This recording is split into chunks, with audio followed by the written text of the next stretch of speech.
Jose K മാണിക്ക് ഇനി രണ്ടില ചിഹ്നത്തിൽ മത്സരിക്കാൻ കഴിയുമോ എന്ന് ചോദിച്ചാൽ പുള്ളിയുടെ പാർട്ടിയുടെ ഒരില കൊഴിഞ്ഞു പോയിരിക്കുകയാണ്.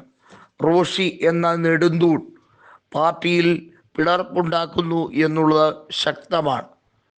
മാത്രമല്ല, റോഷിയെ വിശ്വസിച്ചാണ് MLA-മാരിൽ അധികം പേര് നിൽക്കുന്നത് പോലും. വിന്നിംഗ് ക്രൈറ്റീരിയ അനുസരിച്ച് നിലവിൽ ഇടതുപക്ഷവുമായി സഹകരിച്ചാൽ കേരള കോൺഗ്രസ് മാണി വിഭാഗത്തിന് നിയമസഭയിൽ പ്രാതിനിധ്യം പോലും കാണില്ല എന്ന് ഉറപ്പിച്ചു പറയുകയാണ്. ജോസഫ് ഗ്രൂപ്പ് പിടിമുറുക്കുമ്പോൾ ജോസഫിനോടൊപ്പം പോകാനോ അതല്ലെങ്കിൽ UDF-ന്റെ മറ്റൊരു സഖ്യകക്ഷിയാകാനോ കൃത്യമായി പൂഞ്ഞാർ MLA ആയ സെബാസ്റ്റ്യൻ കുളത്തുങ്കിലും കാഞ്ഞിരപ്പള്ളി MLA ആയ ജോബ് മൈക്കിളുമൊക്കെ വെമ്പുകയാണ്. ഇവിടെയാണ് പ്രാധാന്യത്തോടെ നമ്മൾ മനസ്സിലാക്കേണ്ടത്. മാണി സി കാപ്പൻ ഉൾപ്പെടെയുള്ള നേതാക്കൾ കൃത്യമായി NCPയിൽ വലിയ തോതിലുള്ള ചരടുവലികൾ നടത്തുമ്പോൾ മധ്യ തിരുവിതാംകൂർ കലങ്ങി മറിയുകയാണ്. മധ്യ തിരുവിതാംകൂർ മേഖലയിൽ ആധിപത്യം ഉറപ്പിച്ച ഇത്രയും നാളും വലിയ തോതിൽ വിസ്മയം കാട്ടിയിരുന്ന കേരള കോൺഗ്രസ് M നാമാവിശേഷമാകാൻ പോകുന്നു എന്ന രീതിയിലേക്ക് തന്നെയാണ് കാര്യങ്ങൾ. അതായത് കേരള കോൺഗ്രസ് M-ന് CPM കഴിഞ്ഞ തവണ ഔദാര്യമായി കൊടുത്ത ചില സീറ്റുകളുണ്ട്.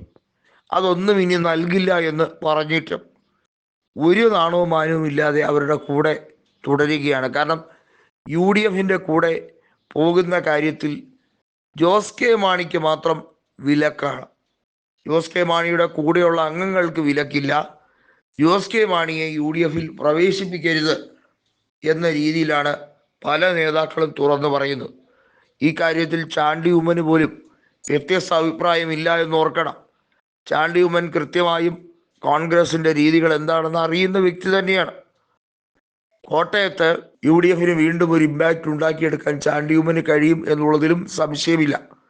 പക്ഷേ ആ സാഹചര്യത്തിലും ചാണ്ടി ഉമ്മൻ പറഞ്ഞത്, പ്രത്യേകിച്ചും UDF-ലേക്ക് പുതിയ ഘടകകക്ഷികൾ വരുന്നതിനെക്കുറിച്ചുള്ള UDF കൺവീനറായ അടൂർ പ്രകാശിൻ്റെ തീരുമാനം അത് എല്ലാ അർത്ഥത്തിലും ശരിവെക്കാൻ കഴിയില്ല എന്ന് തന്നെയാണ്.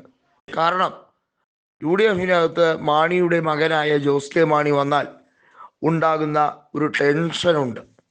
കോൺഗ്രസ് നേതൃത്വത്തിന് ജോസ് കെ മാണിയെ താല്പര്യമില്ല. പാലായിൽ പരാജയപ്പെട്ടത് മാത്രമല്ല, ജോസ് കെ മാണിയെ ജനങ്ങൾ വെറുത്തിരിക്കുന്നു.